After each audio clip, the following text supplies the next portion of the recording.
êtes sur TV5 Monde, saison 21, épisode 3. Bienvenue dans Kiosque, votre rendez-vous de la presse internationale et francophone. Cette semaine, que se passe-t-il au Burkina Faso? Dans la pure tradition des coups d'État en treillis, le président de la transition, Michel Kafando, a été renversé à moins d'un mois des élections. C'est le tout-puissant Gilbert Diendéré, un proche du président déchu Blaise Compaoré, qui a pris la tête du pays des hommes intègres, sur lequel plane toujours l'ombre de Thomas Sankara. Pourquoi le général Diendéré, un homme de l'ombre, s'est-il mis dans la lumière? Quel rôle pour Blaise Compaoré?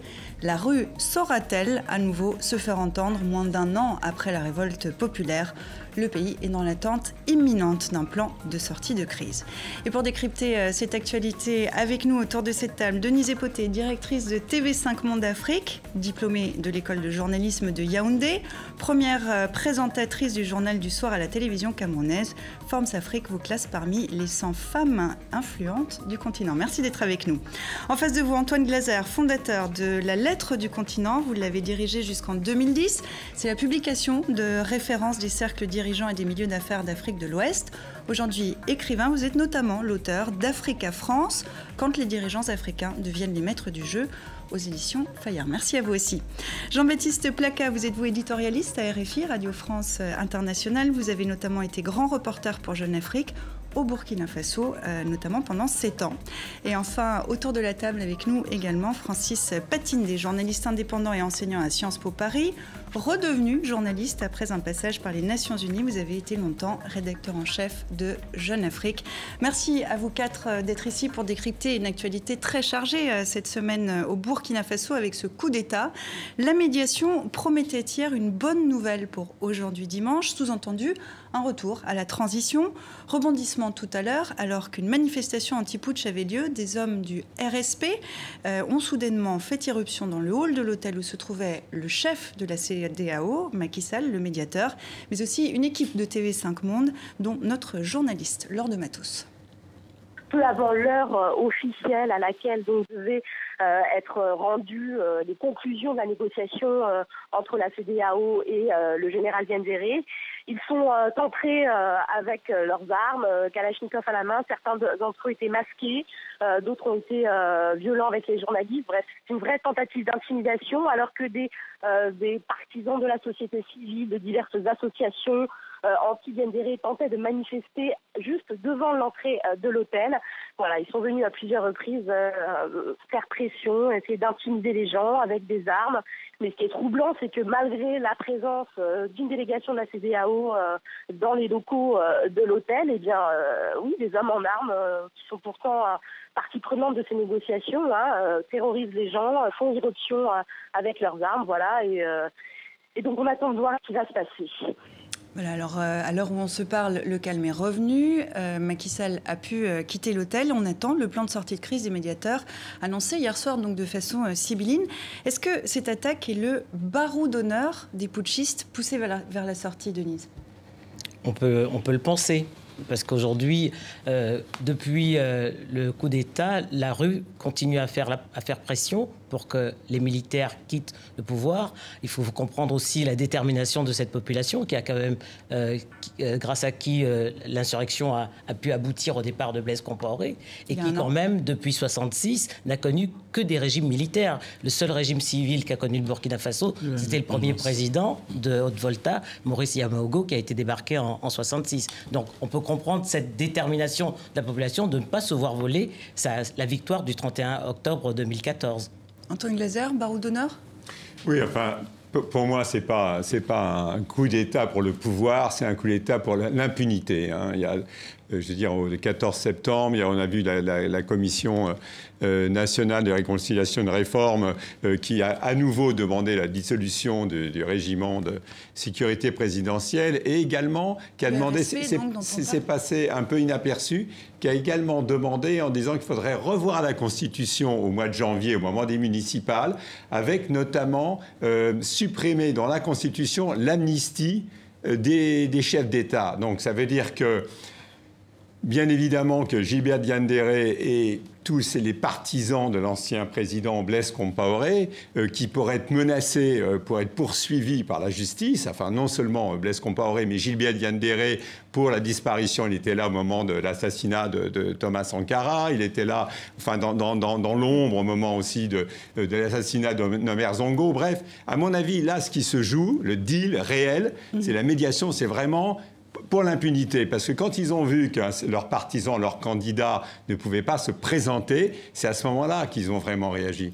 Vous êtes d'accord, Jean-Baptiste Placas, c'est en fait une suite de la révolte de l'année dernière, si je vous paraphrase, Antoine Glaser? Non, alors oui, c'est évidemment pour l'impunité, mais c'est surtout une preuve supplémentaire accablante de l'esprit gangstérisme, de gangstérisme, disons, de gangster, de ce corps que l'on dit d'élite dans ce pays et qui a à son actif tous les morts, effectivement, toutes les morts violentes et j'allais dire illégales, il n'y en a pas de légal, dans ce pays, et qui veut l'impunité, absolument. Antoine Glaser a raison. Et je pense que s'il y avait des gens pour les défendre, ces gens se trouvent subitement désarmés, démunis de leurs derniers arguments. Je sais pas quels pouvaient-ils être d'ailleurs. Ouais. Il y a des rumeurs de démission au sein du RSP, donc on vient de voir que c'était un coup de force là ce matin, mais il y aurait des démissions au sein du RSP, les pressions internationales, la pression populaire à travers le pays. Le général Diendéré est-il condamné à partir à l'heure où l'on se parle? À mon sens, oui. Il n'a pas le choix, parce qu'il y a une conjonction donc de la société civile, les syndicats, parce que le pays est paralysé depuis quelques jours, les partis politiques, et moi j'ajouterais seulement à la fin la médiation régionale ou internationale, parce que les pressions sont telles qu'il ne peut pas rester. Le pays est paralysé, les syndicats, tout le monde est... Et je voudrais quand même dire un mot sur la commission de réflexion sur la réforme du RSP, donc Régiment de sécurité présidentielle. Je me permets de vous interrompre parce qu'on va justement y revenir, mais ce que je vous propose dans un premier temps pour les téléspectateurs qui nous regardent, qui n'auraient pas suivi l'actualité de la semaine, c'est de reprendre le fil des événements et on va voir que le RSP intervient assez rapidement dès lundi. Mais tout commence finalement mercredi.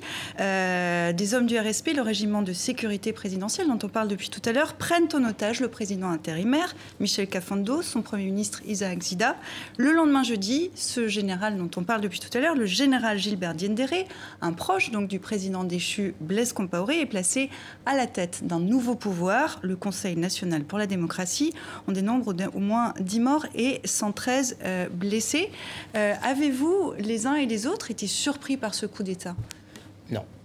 Pas du tout, parce que ce n'était pas la première fois que le RSP tentait de mettre fin à la transition de manière aussi brutale. Mais justement, ce n'est pas la première fois. Pourquoi cette fois alors? Oui, mais peut-être parce que cette fois-ci, il avait des arguments à présenter en disant que le code électoral n'était pas inclusif, qu'on a voulu... la proposition du Comité national de la réconciliation proposait la dissolution du RSP.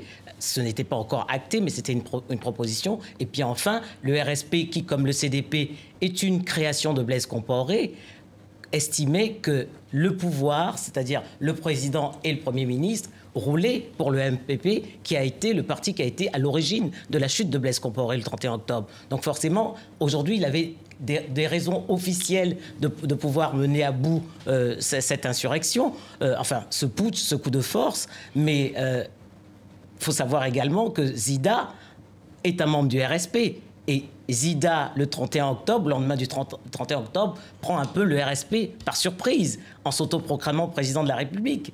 Alors que jusqu'à présent, le chef d'état-major, c'était Gilbert Diendéré, mais qui est resté dans l'ombre durant toute cette crise-là.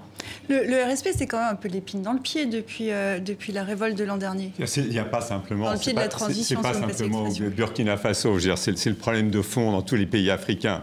En ce moment, moi je pense qu'il va y avoir un printemps africain réellement. Ça, c'est un autre débat.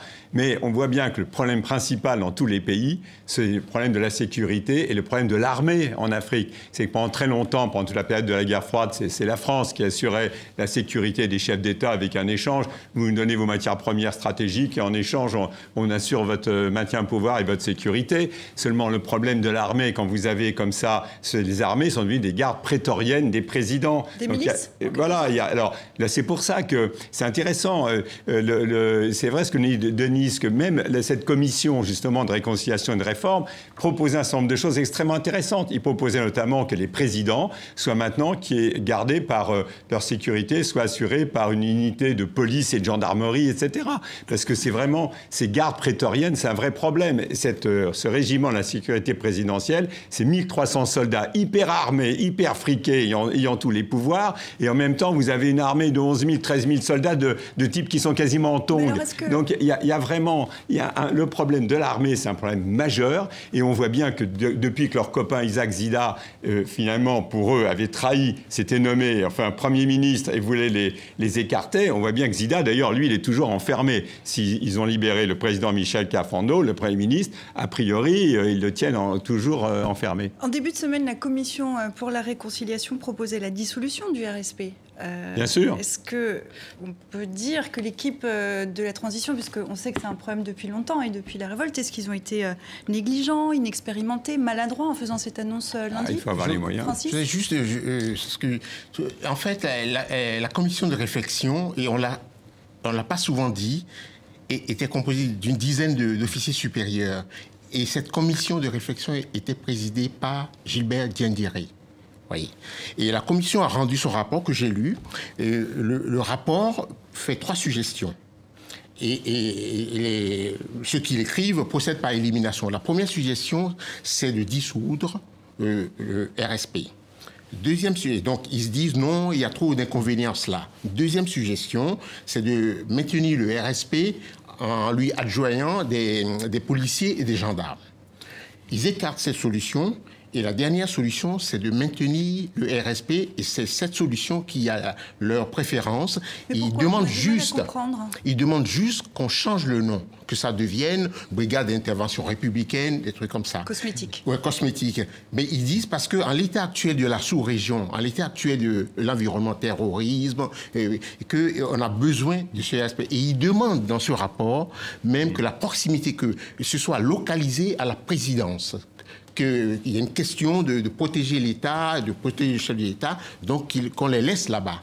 Je voudrais juste dire un dernier élément, c'est que le RSP travaille pour le Burkina, mais une partie des membres du RSP actuellement travaillent en Côte d'Ivoire et protègent le président de la Côte d'Ivoire. Vous voyez, donc c'est pas seulement, c'est une force qui est omnipotente dans la sous-région. Alors, c'est ça, ce que disait Antoine. Ils sont 1300 sur une armée de 13 000 personnes. 1300 personnes, parce qu'elles ont été hyper entraînées, elles sont bien équipées, elles sont lourdement armées, et elles sont, disons, elles ont les mains sales, veulent imposer à un peuple d'environ 15 millions de personnes, et même à une armée de 13 000 personnes qui demeure totalement, disons, une armée sans moyens, parce qu'elle a été conçue pour protéger le président de la République. Et ça nous ramène effectivement au problème de fond, c'est-à-dire qu'on ne peut pas, dans un pays... c'est pas seulement au Burkina que cela se passe. Même dans un pays comme la Centrafrique, le président avait complètement défait l'armée nationale pour juste se créer une milice qui le protégeait. Et dans un certain nombre de pays, dirigés notamment par d'anciens militaires, c'est toujours la même chose. On donne tous les moyens aux gens qui protègent le président, et puis le reste de l'armée. Et donc s'il arrivait quelque chose au pays, l'armée ne peut même pas défendre le pays. Comment se positionne l'armée, justement, le reste de l'armée? Non, mais ces gens, ils sont terrorisés par le RSP. C'est-à-dire qu'il y a des gens qui vont au domicile de certains officiers de l'armée régulière pour les menacer quand ceux-ci prennent la parole pour exprimer des points de vue. D'où le gangstérisme que vous évoquez. Bien sûr, tout à l'heure. Comment vous avez réagi, vous tous, en voyant cette image qu'on pensait peut-être ne plus revoir au Burkina Faso, d'un militaire un petit peu engoncé qui fait cette annonce à la télévision? Ça vous a... Moi, c'est pas une image qu'on ne pensait plus revoir, c'est qu'on a toujours vu cette image. Le Burkina a toujours été dirigé par des militaires, à l'exception des premières années de l'indépendance, mais ce sont toujours des militaires qui ont été à la tête du Burkina. Non, ce qu'on pensait, c'est que la révolution du 31 octobre aboutisse le 11 octobre prochain à un régime civil, parce que la majorité des candidats étaient des civils. C'était ça l'espoir. Ce qui est aussi, on comprend bien la réaction de Gilbert Diendéré. Je ne veux pas dire qu'on n'a pas... Enfin, moi, j'ai été surpris, même si j'ai vu depuis le mois de juin, ça se dégradait. Mais la réalité, c'est que bien évidemment qu'un président élu, à partir de ce moment-là, aura la légitimité de dissoudre ce régiment de la sécurité présidentielle. Et c'est ça le problème de fond. Pourquoi est-ce qu'il a fait ça, Gilbert Diendéré? Parce qu'avant, là, il n'y a pas encore de président vraiment légitime, etc. Mais une fois que ça sera légitimé, ça sera beaucoup plus compliqué. C'est pour ça que tout ça se fait maintenant. Et encore une fois, mais là, je pense que c'est la médiation en ce moment. Elle tourne autour de ça, bien évidemment, qui n'est pas une nouvelle constitution, le problème de l'amnistie des anciens présidents, le problème de tout ce qui s'est passé dans le pays. En fait, c'est de passer l'ardoise magique sur toute l'histoire du Burkina Faso. C'est ça qui est en train de se jouer en ce moment. C'est de remettre les compteurs à zéro, comme si rien ne s'était passé. Et en disant... Et d'ailleurs, un certain nombre de gens de la communauté internationale, qu'est-ce qu'ils disent? Ils disent « Oh ben finalement, ce régiment de la sécurité présidentielle qui ont été énormément entraînés. » Il faut savoir que Gilbert Diendéré, au mois de février, il était à N'Djamena au Tchad, il y avait une sorte des exercices militaires. Il était avec l'ensemble des services secrets français, des GSE, CIA et autres. Il est reconnu comme l'homme qui est le mieux informé de toute la région. Tout ça, ça pèse aussi. Et c'est pour ça qu'il se sent si fort aussi, parce qu'il sait, il est le gardien de tous les secrets d'État. Et quand on dit secrets d'État, c'est toutes les turpitudes aussi de toute la région depuis quasiment l'indépendance. Déjà depuis quelques années au Burkina Faso, ça c'est sûr, car l'ombre de deux hommes plane sur le pays, celle de Thomas Sankara, qui est le mythe fondateur du Burkina Faso, et puis celle bien sûr de Blaise Compaoré. On ne préside pas un pays pendant 27 ans sans conserver des amitiés fidèles et des appuis solides. D'ailleurs, le nouvel homme fort du pays est un fidèle parmi les fidèles du président déchu. Notre correspondante à Ouagadougou a rencontré le général Gilbert Diendéré vendredi. Il nie être en contact avec Blaise Compaoré. Je ne suis pas en contact avec Blaise Compaoré pour ce qui se passe en ce moment. Je ne dis pas que je n'ai jamais eu de contact avec lui, mais depuis qu'il est allé au Maroc, je l'ai appelé une seule fois pour savoir quel était son état de santé. Mais depuis que justement les événements ont commencé ici au Burkina ces derniers jours, je n'ai pas eu de contact avec lui, ni avant, ni après. Alors, le journal sénégalais Le Quotidien n'y croit pas du tout et il voit l'ombre de Blaise. Un coup de fil en 11 mois pour ces deux vieux compagnons de route, est-ce que ça vous paraît crédible? Ça veut dire ils ont tous honte d'avouer cela. Ce qui se passe, c'est que Blaise Compaoré était à Abidjan et pour aller le voir à Abidjan, les gens prenaient l'avion pour venir à Paris. Et ensuite, ils reprenaient un vol sur Abidjan. Comme ça, il n'y avait pas de traces de liaison directe. Blaise Compaoré a vu énormément de gens depuis qu'il a quitté le pouvoir, et y compris des gens qui n'ont aucun rôle dans les activités politiques du pays, mais qui sont dans le pays et qui vont le voir, parce que je présume qu'il a beaucoup de temps à consacrer à des visiteurs. Mais c'est triste et assez déconcertant, cette propension à nier l'évidence. Il n'a même pas besoin de dire qu'il le voit ou qu'il ne le voit pas. C'est-à-dire que Blaise Compaoré a besoin de l'entendre de toute façon, régulièrement, et je suis même persuadé que s'il a pu oser perpétrer un coup d'État alors que tout cela est fatalement voué à l'échec, c'est parce quelqu'un lui a dit qu'on pouvait éventuellement raisonner quelques chefs d'État de la région et faire en sorte que leur forfaiture passe. Tout le monde est d'accord? Disons que je suis d'accord avec Jean-Baptiste. Diendéré a toujours œuvré dans l'ombre. À mon avis, quelqu'un a dû lui suggérer à un moment d'apparaître à la lumière. D'autant plus qu'il n'était pas le patron. Depuis un moment, il n'était plus le patron du RSP, depuis novembre l'année dernière. Donc, ce monsieur est apparu parce qu'il avait reçu des assurances et tout. Et à mon avis, c'est un processus de restauration. Lorsque Blaise Compaoré avait pris le pouvoir, avait fait assassiner Thomas Sankara, on a parlé de rectification. Aujourd'hui, c'est un processus de restauration.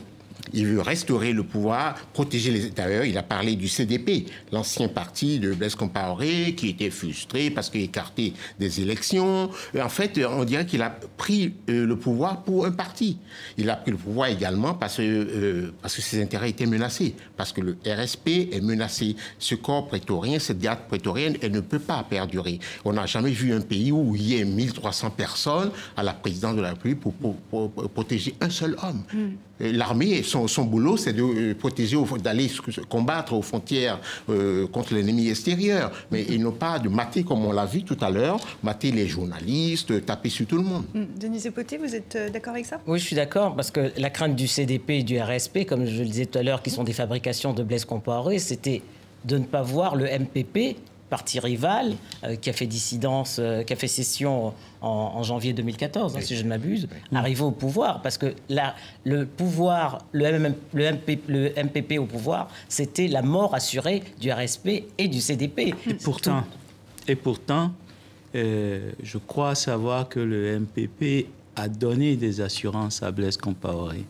Ils lui ont envoyé des émissaires pour lui dire que il n'a qu'à laisser faire les choses et le moment est venu, on saura, disons, arranger la situation pour que éventuellement il puisse revenir un jour dans le pays. Mais effectivement, certes, c'est ces gangsters, il faut employer le mot, dans la nuit de vendredi à samedi, d'abord dans la journée, ils sont allés au domicile de Roch Kaboré et de Salif Diallo, qui sont justement... Les présidents du MPP. Et ils ont essayé de mettre le feu. Ça n'a pas marché.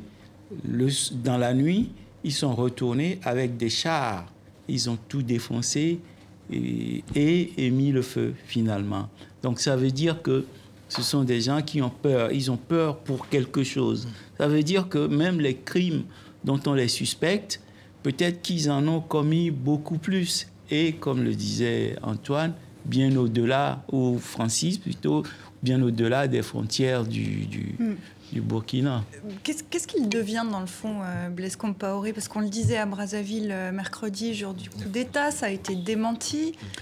Lorsque vous êtes resté aussi longtemps au pouvoir, d'abord on voit qu'il a des soutiens dans la région. Il ne faut pas oublier quand même... Qui sont ces soutiens? Les soutiens dans la région, ce sont déjà le président qui l'a accueilli, la Côte d'Ivoire. Déjà le président qui l'a accueilli, il faut savoir le rôle. Il faut savoir que c'est un petit pays et un chef d'État qui a joué un rôle dans tous les conflits de la région. Enfin, on parle du Libéria, l'ensemble, Sierra Leone, Libéria, l'ensemble, le soutien de tous les rebelles au moment de la prise de pouvoir et l'aide à Alassane Ouattara à venir au pouvoir en Côte d'Ivoire, tout ce qui se passait au Togo, les négociations avec Al-Qaïda du Maghreb islamique, c'était vraiment, pour en particulier la France, c'était vraiment l'homme de toutes leurs propres turpitudes dans la région. Ça, il faut le médiateur idéal. C'est certain, le médiateur idéal, parce que c'était un militaire, parce qu'il y a toujours aussi les réseaux des frères d'armes. Il ne faut pas confondre, souvent on parle... Pour moi, il y a vraiment la France, il y a la France officielle avec les déclarations, les discours sur la francophonie, la démocratie, etc. Puis en même temps, il y a réellement les réseaux français avec des frères d'armes de soutien. Quand vous voyez, par exemple... Blaise Compaoré fait encore partie de... Mais bien évidemment, quand vous voyez le président François Hollande, dans un premier temps, qui fait fuiter 6 jours avant la chute de Blaise, une lettre par la présidence française en disant, on a dit à Blaise Compaoré, on lui a proposé la place de Diouf à la francophonie. Quand on connaît, tout le monde connaît un peu Blaise Compaoré, lui proposer peut-être d'être président de l'Institut de haute défense nationale, mais certainement pas la francophonie. Ce qui me fait beaucoup sourire, Francis. Et ensuite, quand au moment où Blaise Compaoré doit partir, il envoie les forces spéciales françaises pour l'exfiltrer Moi, je serais burkinabé, je me dirais, mais à quoi joue la France? Pourquoi les filtrer? Les Burkinabés ne sont pas capables de juger leur ancien président. Alors, est-ce que la France, je rebondis sur ce que vous dites, est-ce que la France a joué un rôle cette semaine? On sait que la France a une base militaire au Burkina Faso. Quel rôle? La France n'a même pas besoin de jouer. D'abord, la France, on surestime la France. Je veux dire, les Burkinabés, maintenant, ils ont fait leur révolution. Voilà, la France, elle essaye de préserver, en fait, ses services rendus. Voilà, on est dans la période services rendus. Il nous a rendu ses services. Il ne faut pas qu'il soit tué, il faut l'exfiltrer, il faut l'évacuer, il ne faut pas qu'il y ait de sang. Mais je veux dire, la marge de manœuvre, elle est très, très, très mince. Oui, elle est très faible. Même si l'ambassadeur de France, effectivement, a pu jouer les go-between entre les différents camps, mais ce n'est pas la France en tant que telle qui est aux manœuvres. Oui, je suis d'accord avec Denise, mais moi j'ai discuté avec les leaders du Balai citoyen. Ils m'ont dit ils ont demandé une dizaine de fois à être reçus par l'ambassadeur de France à Ouagadougou avant les événements. Jamais ils n'ont été reçus. Il a fallu que le Blaise tombe pour que l'ambassadeur les invite à venir même à domicile. Alors qu'au même moment, l'ambassadeur des États-Unis à Ouagadougou les recevait avant la chute de Blaise. Ça c'est les travers anciens de la diplomatie française, oui, qui considérait que l'interlocuteur, c'était le président de la République. Même les opposants importants, on ne les recevait pas, on les ignorait. Jusqu'à 1990, on les ignorait totalement. Et puis, subitement, ils se sont... Alors que au département d'État américain, si on annonce qu'un professeur très peu connu devient Premier ministre, il y a toujours un haut fonctionnaire américain qui le connaît, parce que ces gens-là invitent les intellectuels, ils invitent les gens qui peuvent compter dans l'avenir chez eux, alors que, en fait, je te dis, c'est une attitude de mépris même vis-à-vis de tout ce qui n'est pas la présidence de la République. Alors, il y a un autre élément troublant, très troublant cette semaine. Les coups d'État surviennent à la veille de révélations potentiellement explosives, document révélé par l'hebdomadaire Jeune Afrique, et repris, vous allez le voir sur Twitter, qui a tué Thomas Sankara. Jeudi à 9h, au tribunal militaire devaient être rendues normalement les conclusions des rapports de l'expertise balistique et de l'autopsie pratiquée sur les restes supposés de Thomas Sankara. Thomas Sankara, tué lors du coup d'État organisé par Blaise Compaoré en octobre 87, donc potentiellement explosif pour Blaise Compaoré, aussi pour Gilbert Diendéré, qui est soupçonné d'être directement impliqué. Qu'est-ce que vous en pensez, vous, de cette coïncidence, appelons ça comme ça? Vous me corrigerez si je me trompe, mais il me semble que Gilbert Diendéré lui-même a reconnu qu'ils étaient allés, il ne dit pas on l'a flingué, ils disent on était allés pour arrêter Thomas Sankara parce qu'il voulait lui-même faire un coup contre Zongo et un autre. C'était des compagnons de route, hein, ils étaient 4. Il dit voilà, il y avait Compaoré, Thomas Sankara, Zongo et Lingani. Et il dit voilà, ils allaient tuer, ils voulaient faire un coup contre Lingani et Zongo, et à ce moment-là, on a pris les devants et il y a eu un échange de coups de feu. Donc il a reconnu qu'il était présent. Alors peut-être Blaise Compaoré. Blaise Compaoré, c'est l'homme, ses copains se font flinguer et il se réveille le matin et il n'était pas au courant. Mais donc, si je vous comprends bien, vous ne voyez pas de coïncidence? Si, bien, non, je ne sais pas s'il y a que ça. À mon avis, c'est un ensemble. Ce sont des gens qui ont été au pouvoir pendant très longtemps et quand ils ont vu qu'il allait y avoir un président élu, ils ont brusquement pensé que tout ce passé qu'ils ont voulu faire passer vraiment l'impunité sur tout ce qui s'était passé auparavant. Et c'est ça qui les a vraiment inquiétés. Les conclusions... Pardon. Jean-Baptiste et Francis après. Non, les conclusions sont moins importantes que l'échéance électorale qui, effectivement, allait ouvrir, disons, une légitimité nouvelle à la présidence et la possibilité, effectivement, qu'on prenne des décisions concernant le RSP et concernant aussi les crimes passés dans ce pays et qui sont restés étouffés politiquement. Francis? Oui, je pense effectivement il y a l'échéance électorale. Il y a également ce Conseil des ministres qui devait étudier quand même le rapport sur l'avenir du RSP. Mais moi, je trouve quand même curieux cette coïncidence aussi que le juge invite les familles et leurs avocats à venir pour les conclusions de l'enquête sur l'ADN et l'enquête balistique aussi, et que c'était convoqué pour jeudi. Et ils ont déclenché le mouvement, je crois, le mercredi. Donc c'est quand même assez curieux. Déjà, une analyse ADN ne dure pas des mois. Ça faisait un moment déjà. C'était trop. Une semaine, c'est assez bon pour savoir. Et puis, on a fait des prélèvements sur les sœurs de Thomas Sankara et il fallait comparer avec les ossements qu'on a trouvés. Donc ça a mis du temps. Et maintenant, à la veille de la divulgation du contenu, des conclusions, il y a quand même ce coup. C'est assez lourd. La veuve de Thomas Sankara doute, elle, qu'on connaisse aujourd'hui les résultats de ce rapport. Est-ce qu'on saura un jour ce qu'il y a dans ce rapport? On saura. On finira par quoi savoir. Qu'il fasse, c'est ça leur hantise plutôt. Quoi qu'il fasse, la vérité se saura et quelques-uns devront payer un jour ou l'autre. C'est vraiment ça l'enjeu d'aujourd'hui. Alors ce qu'on constate, je le disais tout à l'heure, c'est que l'ombre de Thomas Sankara est toujours là, elle plane sur ce pays. Je crois que certains d'entre vous l'avaient rencontré, Thomas Sankara. Jean-Baptiste, vous l'avez découvert? Non, je ne l'ai pas rencontré. Je suis allé là-bas au moment où il a été assassiné. Et effectivement, la description que faisaient Francis et Antoine est juste, c'est-à-dire que ils étaient à couteau tiré entre eux, les révolutionnaires, et il y avait même des gens qui avaient été approchés pour, disons, faire un peu de médiation parce que Blaise et Thomas ne se parlaient plus. Quelqu'un devait mourir ce jour-là. Ceux qui ont survécu, ce sont ceux qui ont tiré les premiers. C'est le western, quoi. Django tire le premier.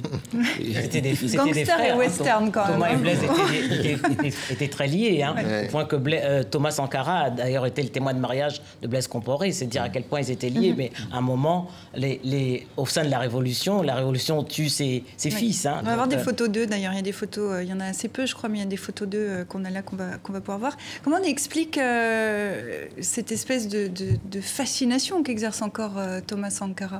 Tout simplement parce que c'est vrai qu'il il représentait, surtout quand on voit un certain nombre de... du Burkina Faso, on est tous d'accord là-dessus. Du Burkina, pas de la Haute-Volta. Mais c'est au-delà de ça, c'est vrai qu'il avait tout un discours panafricain sur l'Afrique, au-delà même du Burkina, qu'on n'entendait absolument pas à cette époque-là. Ça allait jusqu'à même sa tenue, ses vêtements. Il disait qu'il faut que ça soit fabriqué sur le continent. Il était vraiment sur ce plan-là très panafricain. C'était un discours totalement nouveau qui enthousiasmait bien évidemment les jeunes. Et il avait surtout un discours vis-à-vis de l'ancienne puissance coloniale de la France, un discours de rupture. Même moi j'étais là le jour où il y a eu le voyage de François Mitterrand à Ouagadougou, c'était fascinant. François Mitterrand qui a des yeux... alors il lui a mis à un moment donné la main sur l'épaule et tout, et Sankara était dans un uniforme bleu nuit d'officier, etc. Il se tenait très droit,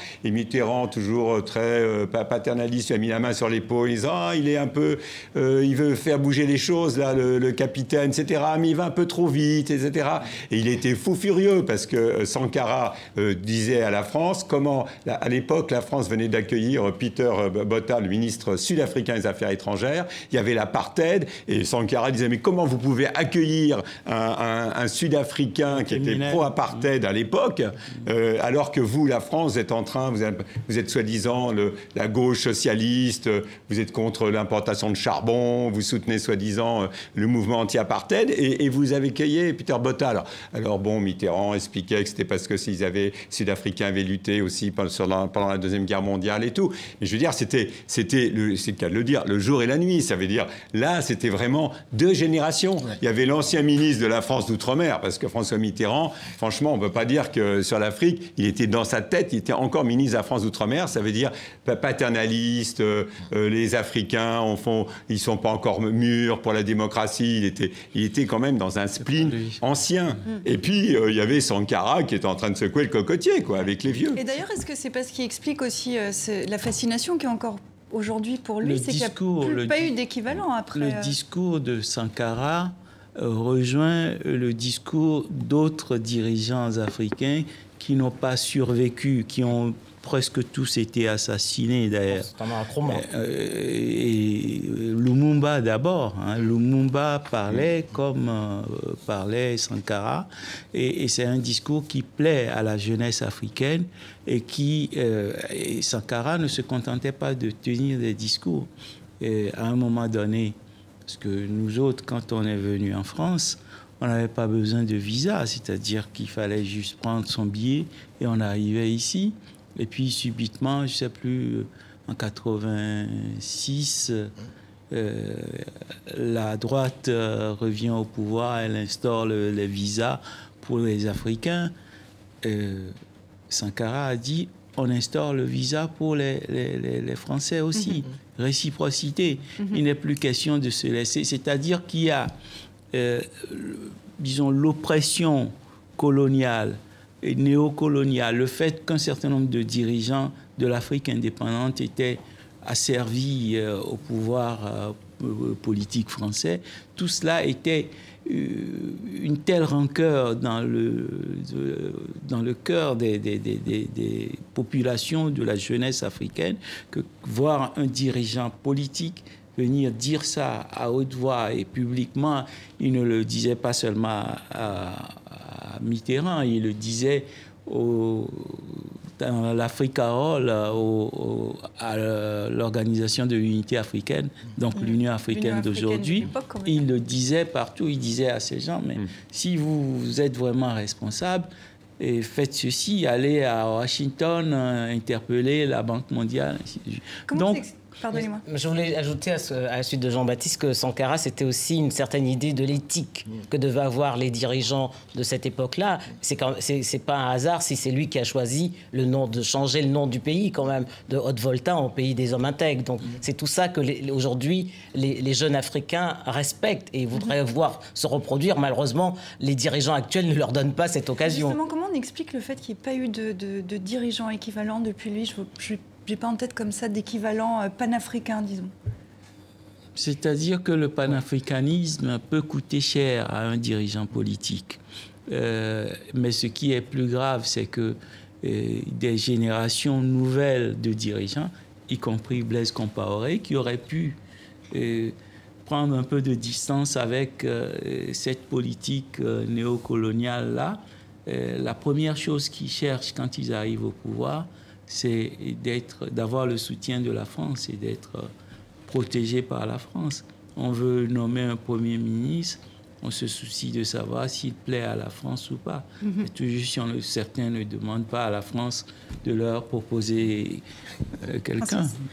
Je l'ai dit, il faut resituer Sankara dans son époque. Il n'y avait pas encore la chute du mur de Berlin. Donc c'était une époque, et au-delà il gênait les gens dans la sous-région et au-delà. Pour ne pas dire en France. Je sais qu'il y a Herman Cohen, qui était sous-secrétaire d'État aux affaires africaines, a écrit récemment un ouvrage où il raconte que lors d'une de ses rencontres avec le président Houphouët-Boigny, le président ivoirien à l'époque, ils ont évoqué, lui a suggéré qu'on se débarrasse de ces révolutionnaires. Et le vieux, donc Houphouët-Boigny, qui est très très malin, bon, il a pas répondu de façon explicite. Ça s'est terminé dans un sourire. Mais il y a eu des gens qui, à l'époque, trouvaient qu'il fallait s'en débarrasser. C'était au temps de Reagan, déjà, hein, faut pas oublier. Voilà. On va revenir au présent, puisqu'on est tous dans l'attente aujourd'hui, ce dimanche, de cette sortie de crise après le coup d'État au Burkina Faso. On va s'intéresser maintenant un petit peu à l'homme clé de la semaine, si on peut dire ça comme ça, en tout cas qui a pris le devant de la scène, Gilbert Diendéré, colosse à la voix douce, 1,95 m de timidité, dit-on. Il a fait Saint-Cyr, il est l'homme, vous le disiez tout à l'heure, le mieux renseigné du Burkina Faso, Libéria, Guinée et plus récemment le Mali. Il sait tout, mais ne dit pas grand-chose, qu'il a rendu intouchable. Qui ici le connaît ? On l'a rencontré. On le voit, ouais, on l'a rencontré. Parce qu'il a toujours été dans l'ombre de Blaise Compaoré. C'était son chef d'état-major pendant 27 ans quand même. Donc, c'est quelqu'un qu'on voyait. Il parle peu, pour ne pas dire ne parle pas du tout. mais ça, c'est propre aux militaires. Surtout, Blaise Compaoré ne parlait pas non plus. Déjà, oui. Il a fait beaucoup d'efforts au fil des années. Parce qu'au début, moi, je l'ai rencontré quelques mois après l'assassinat. J'ai fait une interview, il était totalement coincé et tout. Mais Gilbert Diendéré, moi, chaque fois, je l'ai toujours dans le sillage de Blaise, il ne parlait pas, mais il avait toujours un petit sourire en coin, parce qu'il est très grand et tout. C'était l'homme de l'ombre, c'est le détenteur, celui qui a la clé des secrets du Burkina sous Blaise Compaoré, mais même de la sous-région, parce qu'il passait dans tous ces... Récemment, il y a 1 ou 2 ans, il y a Dadis Camara, l'ancien despote guinéen, qui a perdu un de ses parents, qui est mort, et c'est Gilbert Diendéré qui l'a emmené vers le Libéria, et ils ont traversé la frontière libérienne pour aller enterrer le père de Dadis Camara est revenu. Donc c'est un homme qui bougeait beaucoup, qui était très connu dans la sous-région. C'est par ailleurs quelqu'un qui est un éleveur. Vous savez qu'il est peul, donc il a une ferme, il a un cheptel, il a des vaches et tout. Donc il a plusieurs facettes, comme tous les hommes de ce type. De cette espèce. Un chef d'État de la sous-région qui le connaît bien a dit, mais il est tellement bien informé, il sait que ça ne peut pas marcher. Comment se fait-il que quelqu'un d'aussi réfléchi et d'aussi pondéré que lui a pu s'engager dans une aventure c'est la question que j'allais vous poser. Pourquoi est-il sorti de l'ombre, cet homme de l'ombre, pour se mettre dans la lumière? Comment vous l'expliquez? Pour voler au secours du CDP, qui se sentait menacé par l'arrivée du MPP, tout simplement. Il n'y avait que lui pour le faire? Ah oui, en tout cas... Il n'y avait que lui, parce que Zida avait déjà quitté le RSP, puisqu'il était devenu Premier ministre, et il est considéré comme un traître au sein du RSP. Parce que... et lui n'était pas en... Oui, non, mais c'est ça, c'est-à-dire on revient toujours à la même histoire. Ça veut dire, à un moment donné, avant l'élection, il fallait donner un coup d'arrêt. Quand ils ont vu que, je parle tous les anciens de Blaise, ils ont vu que finalement, même Djibril Bassolé, ils ont vu qu'aucun de leurs proches qui a une certaine envergure pouvait être candidat. Une fois que les candidatures du CDP et d'un certain nombre de proches de Blaise ont finalement été écartées, là, ils ont vu le danger. C'est-à-dire jusqu'au moment des candidatures, il y avait toujours la possibilité de négocier avec l'un ou l'autre, etc. S'il y avait eu, par exemple, s'il avait pu se présenter, si les partis n'avaient pas été totalement écartés, il y avait des possibilités d'alliance en tenant les uns et les autres. À ce moment-là, on pouvait... Bon, mais là, c'était le coup près qui est tombé, donc on est arrivé aux élections, et après, il y a un président élu légitime. Alors là, tous les anciens de Blaise, à ce moment-là, on sort les dossiers. Et c'est ça le problème. Mais je crois que, pour rebondir, je crois qu'il roulait aussi pour sa femme, parce qu'il faut quand même savoir que Mme Diendéré a été écartée des législatives, qui est quand même la vice-présidente du CDP. Mais je crois que le CDP aurait pu rebondir... Des femmes en Afrique. Voilà, n'est-ce pas? Merci. Mais je crois aussi que le CDP avait de fortes chances de rebondir pour les législatives. C'est un parti quand même qui est implanté sur tout le territoire. Et là, on aurait pu aboutir à une cohabitation avec à la tête du Parlement, quelqu'un de l'opposition. Justement, qu'est-ce qui va se passer pour les élections? Parce qu'elles étaient, normalement, elles auraient dû avoir lieu le 11 octobre. Je pense qu'elle va être repoussée d'un mois. Maintenant. Elle va être repoussée d'un mois, je pense. Vraisemblablement. Ça va être repoussé, mais sinon, il y a encore... Et parce que c'est un pays, il faut comprendre ce pays. Ils ont des listes électorales qui sont fiables. Ils ont une commission électorale qui est assez professionnelle et tout. On peut même, comme disait Jean-Baptiste, on peut organiser... Ça peut tenir ou décaler d'une semaine, 2 semaines. Oui, mais un des arguments pour expliquer le coup de force de mercredi dernier du RSP, c'est de dire qu'il régnait une insécurité électorale, où il y avait déjà de grands risques de fraude. C'était pas crédible. Insécurité électorale, c'est le fait que ce ne soit pas inclusif. C'est ça leur insécurité électorale. Les deux. C'est pas crédible, mais il est intéressant de savoir pourquoi Diendéré a fait un coup et qu'est-ce qui se négocie ou qu'est-ce qui s'est négocié tous ces jours-ci. Je pense que ce qui s'est négocié probablement, ce sont les poursuites, les risques de poursuite, et les risques de dissolution, ainsi de suite. Donc je pense qu'au-delà de l'élection, ou des raisons qui ont poussé ces gens à faire un coup d'État, c'est surtout la peur du lendemain. Et donc, l'envie de se mettre quelque part dans le processus final. Je ne sais pas ce qu'ils pourront obtenir, mais bon, les gens demandent à Diendéré de partir et il partira. Pour se faire un peu l'avocat du diable, c'est vrai que ce soit la Cour de justice ou la CEDEAO, un certain nombre, en particulier de personnalités de cette fameuse communauté internationale qui n'existe pas, parce qu'en ce pays, c'est quand même la France, qui propose toujours les résolutions, etc., considéraient que c'était totalement anormal que des anciens, même s'ils avaient été proches de l'ancien régime, puissent pas se présenter, en disant, voilà, que je veux dire, de les écarter. C'est pas faux, de les écarter. C'est fondé quand même. Donc, ça c'est fondé. Donc, je ne suis pas d'accord. Donc, c'est fondé pour laisser les électeurs choisir. Non, ils les auraient sanctionnés de toute façon. Moi, je suis le petit... Moi, je suis l'avocat du diable.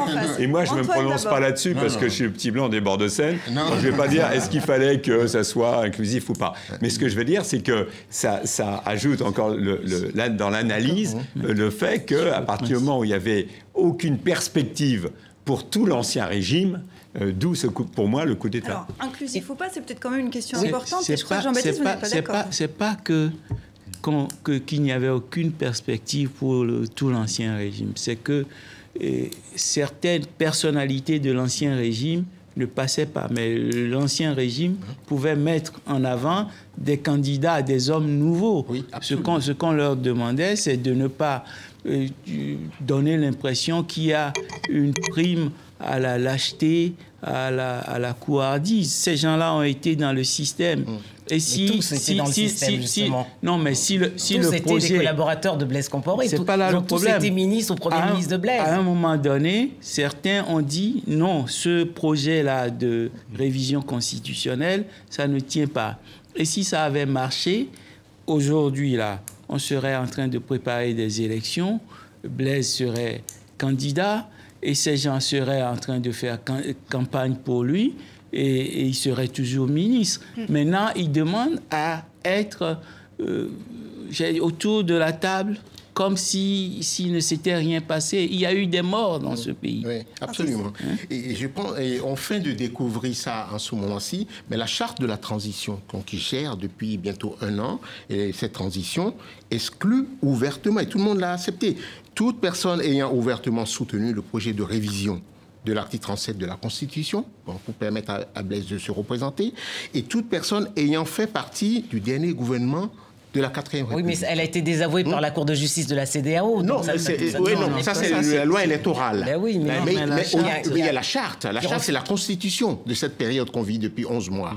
Et c'est vrai que la Cour de justice de la CEDEAO a fait son arrêt, l'arrêt qui est le sien. Mais enfin, je vous fais remarquer que même au Sénégal, il y a eu des décisions de la Cour de justice des communautés sur l'affaire Karim Wade, mais le gouvernement n'a pas respecté. Ils n'ont pas tenu. Et c'est mal. C'est pas encourageant. J'aimerais qu'on donne la parole aux Burkinabés, des Burkinabés en colère. Dès mercredi, la jeunesse burkinabé, puisque le pays est presque majoritairement peuplé de jeunes, cette jeunesse est sortie dans la rue. C'est cette même jeunesse qui avait moins d'1 an auparavant chassé Blaise Compaoré de la rue. Et vous allez voir, les témoignages sont très forts. On n'a pas besoin de l'armée au pouvoir. On est en état de démocratie. Ce n'est pas l'ARSP qui a fait partie Compaoré. Aujourd'hui, la jeunesse burkinabé proclame la démocratie au pays. On a besoin de la liberté. Si nous sommes ici aujourd'hui, c'est contre l'intérêt égoïste de l'ARSP qui est là en train de tuer les civils, de menacer le peuple. Moi, j'ai reçu une balle à la tête. J'ai des amis qui sont morts devant moi. Il faut que les généraux de l'armée burkinabé prennent leurs responsabilités et que la communauté internationale nous appuie pour qu'on les arrête. Ces témoignages forts, cette colère, on la ressent vraiment. Je voulais qu'on termine cette émission avec cette jeunesse. On sait maintenant depuis presque 1 an que le peuple burkinabé a une vraie puissance quand il se mobilise. Quel sera son rôle? Quel a été son rôle cette semaine? Et est-ce que c'est vraiment peut-être ce qui peut faire encore basculer la démocratie dans le pays une fois encore? C'est un pays plus politisé que la moyenne des États de la sous-région. Et cette jeunesse, elle ne tient pas juste des discours passionnés. Elle a des arguments et les gens sont cultivés. encore une fois, ce que les Burkinabés ont fait il y a 1 an, c'est toute l'Afrique qui a été impressionnée, tellement soufflée. Les gens se sont dit, mais c'est pas possible. Cela est possible, justement, de se débarrasser des dictateurs sans passer par les armes ou sans se faire tuer. Et je pense que cette jeunesse-là, elle est une forte, elle a donné son verdict. Et ce qui se passera, c'est ce qu'elle dit, et ce n'est pas autre chose. Ouais. Et quel impact ça va avoir sur les pays de la sous-région? Il y a pas mal d'élections qui se préparent dans les mois à venir. Le Burkina faisait figure d'exemple. Attention, le peuple est là, il peut parler. Avec ce qui s'est passé cette semaine... Avant le Burkina, il y a eu le Sénégal, hein. La jeunesse sénégalaise également. Ouais, effectivement. Alors disons, en tout cas, dernier exemple en date, le Burkina, et c'est celui qui nous intéresse aujourd'hui, qui a marqué, parce que vous le disiez, qui a vraiment marqué peut-être aussi les consciences. Avec ce qui s'est passé cette semaine, quel message est envoyé aux pays alentours qui préparent aussi, qui ont des échéances électorales à venir? Chaque pays a ses spécificités. Ça, c'est très facile à dire, mais c'est une réalité. Hein. Je veux dire, on ne peut pas comparer les pays, etc. Mais globalement, les choses ont totalement changé. Les choses ne seront plus jamais comme avant. Ça veut dire, tout le monde a vu l'anachronisme de ce coup d'État et tout le monde a bien compris que ça n'était pas possible de se maintenir au pouvoir. Encore une fois, c'est un coup d'État pour l'impunité et pas pour le pouvoir. Et on voit qu'on est dans une période, on est dans un autre monde. On est dans un autre monde. Denis, ça sera notre tour de table pour terminer rapidement. Moi, je crois que c'est grâce à la jeunesse burkinabé qu'on arrivera à un retour des autorités de la transition, parce que c'est elle qui a occupé la rue ces 3 derniers jours.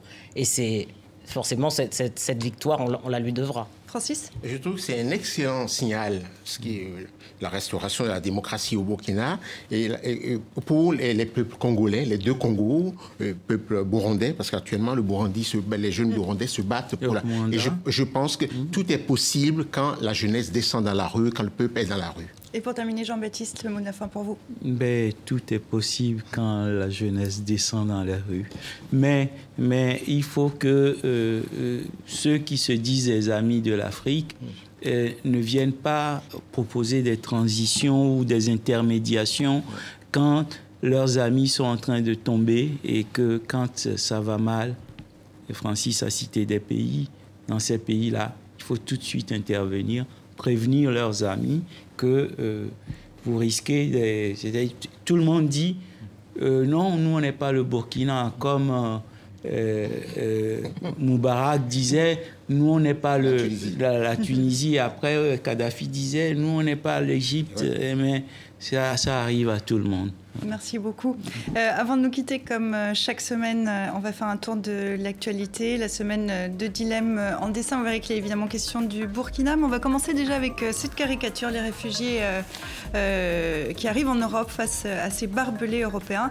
On pense bien sûr à la Hongrie qui se referme sur elle-même, qui a fermé ses frontières cette semaine. Nous venons de renverser la rue. Voilà ce que déclare un militaire burkinabé. Et c'est une revanche pour le camp du président déchu, nous dit Dilemme. Alors là, ça fait sourire tout le monde. Oui, parce que la belle caricature du militaire, quand même. On aime beaucoup Dilemme ici, hein, ça c'est vrai. Autre thème de ce dimanche en particulier, la Havane accueille le pape, l'instigateur du rapprochement entre Cuba et les États-Unis. François s'interroge quand même sur sa Papa Oldsmobile. J'ai décidé de l'appeler comme ça. Papa Oldsmobile. Et puis l'actualité ce dimanche aussi, ce sont les législatives anticipées en Grèce. Le scrutin s'annonce serré pour le parti de la gauche radicale Syriza au pouvoir. On aura les premières tendances bientôt. Et enfin, rien à voir, la Suisse met fin au secret bancaire. Un mythe s'effondre. Échange automatique de renseignements fiscaux dès 2018 pour les ressortissants étrangers. Voilà, merci Dilemme qui nous fait quand même toujours sourire. C'est donc avec un grand sourire qu'on referme cette édition de Kiosque. Merci vraiment à vous 4 d'avoir été des nôtres en ce dimanche. Et puis merci à vous qui nous regardez aux 4 coins de la planète. Merci de nous rester fidèles. Vous pouvez revoir cette émission sur Facebook, sur YouTube. Et puis je vous dis bien sûr, je vous donne rendez-vous la semaine prochaine. À dimanche prochain.